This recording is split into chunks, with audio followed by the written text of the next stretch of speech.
এখন প্রশ্ন হচ্ছে এই পরিবর্তনটি আনবে কে? আমাদের যারা সদস্য আছে এখানে কেউ আসলে কোনো কিছুর বিনিময়ে এখানে কাজ করে না। তাদের অ্যাক্টিভ মেম্বার ৪৫,০০০। এটি কি সামাজিক কাজ, এটি কি রাষ্ট্রীয় কাজ, নাকি এটি ধর্মীয় কাজ? শুরুটা এখানে, শেষ করার দায়িত্ব আপনাদের।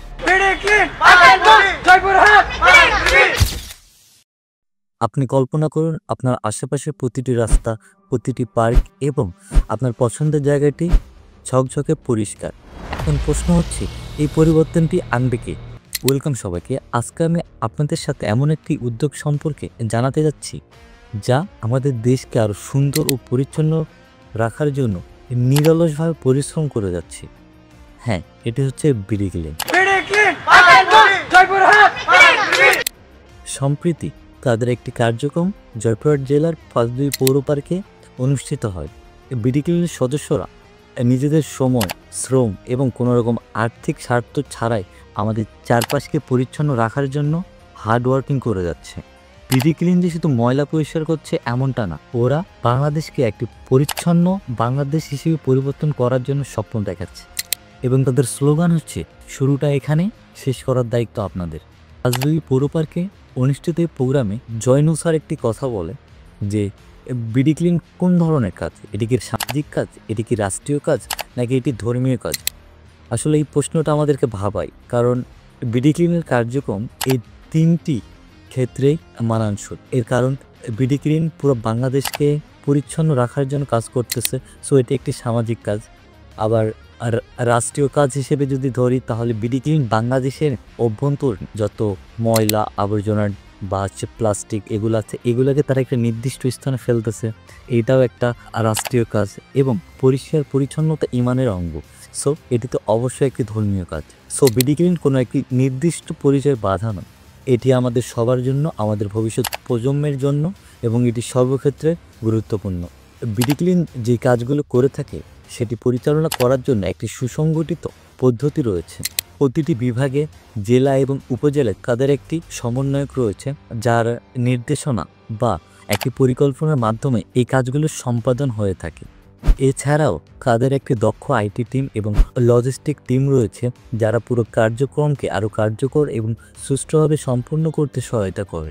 প্রতিটি সদস্য এক নির্দিষ্ট নিয়ম মেনে চলে এবং একটি শৃঙ্খলার মধ্যে দিয়ে তারা এই কাজগুলো সম্পাদন করে। এটি তাদের কার্যক্রমকে আরও পেশাদার এবং সফল করে তোলে। পাঁচবিবিতে বিডি ক্লিনের যে কার্যক্রমটি পরিচালিত হয় সেখানে আমি একদিনের জন্য তাদের আইটি টিমে কাজ করি এবং আমি কয়েকজন সদস্যের সাথে কথা বলেছি। ওরা আসলে কোনো ব্যক্তি স্বার্থ ছাড়া শুধুমাত্র দেশের জন্য পরিশ্রম করে যাচ্ছে, যেটা আসলে সত্যি প্রশংসনীয়। এবং আসুন একজন সমন্বয় কি বলে এটা শুনি। আমার নাম সৈকত, আমি হচ্ছে আক্কেলপুর উপজেলার বিডি ক্লিনের সমন্বয়ক। আমরা এখানে ৫২ পৌর পার্কে আমাদের উদ্দেশ্যটা হচ্ছে পরিচ্ছন্ন বা ছড়িয়ে দেওয়া, পরিচ্ছন্ন অভিযান করা। আমরা সচেতন করি মানুষদেরকে যে সবসময় পরিচ্ছন্ন থাকা উচিত, পরিষ্কার থাকা উচিত, যত যেন ময়লা না ফেলি। আজকে আমরা বিডি ক্লিন জয়পুরহাটের পক্ষ থেকে আসছি, সকল থানা থেকে। আজকে আমরা এই পৌর পার্ক ৫২ পুরোটা পরিচ্ছন্ন ঘোষণা করব এবং পরবর্তীতে জানে এটা আর পরিচ্ছন্ন না হয় সে ব্যাপারে সবাইকে সচেতন করবেন ইনশাআল্লাহ। আপনারা সবাই সচেতন থাকবেন যেন এই পৌর পার্ক এভাবেই যেন পরিষ্কার পরিচ্ছন্ন থাকে। আমাদের যারা সদস্য আছে এখানে কেউ আসলে কোনো কিছুর বিনিময়ে এখানে কাজ করে না। আমরা সবাই স্বেচ্ছাসেবী এবং স্বেচ্ছায় নিজের স্বেচ্ছায় এখানে কাজ করি এবং আমরা দেশকে একটা পরিচ্ছন্ন বাংলাদেশ হিসাবে উপহার দেওয়ার জন্যই কাজ করছি সবাই। আমরা সবাই যদি চাই একত্রিত হয়ে আমরা বাংলাদেশকে একটি সুন্দর বাংলাদেশ উপহার দিতে পারি। ধন্যবাদ।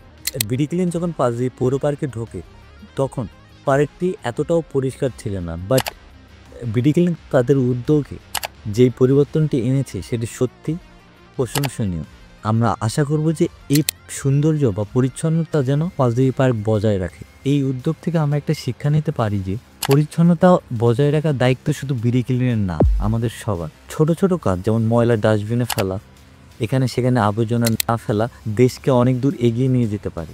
বিডি ক্লিন যখন শুরু হয় ২০১৬ সালে, তখন তাদের মেম্বার ছিল মাত্র ৩০ জন। এখন বর্তমানে পুরো বাংলাদেশে ৫৮টি জেলায় তাদের active member ৪৫,০০০। Huge, right? So আপনিও হতে পারেন তাদের একটি মেম্বার এবং পরিচ্ছন্ন বাংলাদেশ গড়ার এই জার্নিতে একটি অংশ হতে পারে। সো আজকের ভিডিও এই পর্যন্তই। ভিডিওটি যদি ভালো লেগে থাকে তাহলে অবশ্যই লাইক, কমেন্ট আর শেয়ার করতে ভুলবেন না এবং অবশ্যই কমেন্টে জানাবেন যে আপনার এলাকা বা আপনার মহল্লা আপনারা কীভাবে পরিষ্কার রাখতে সাহায্য করতেছেন।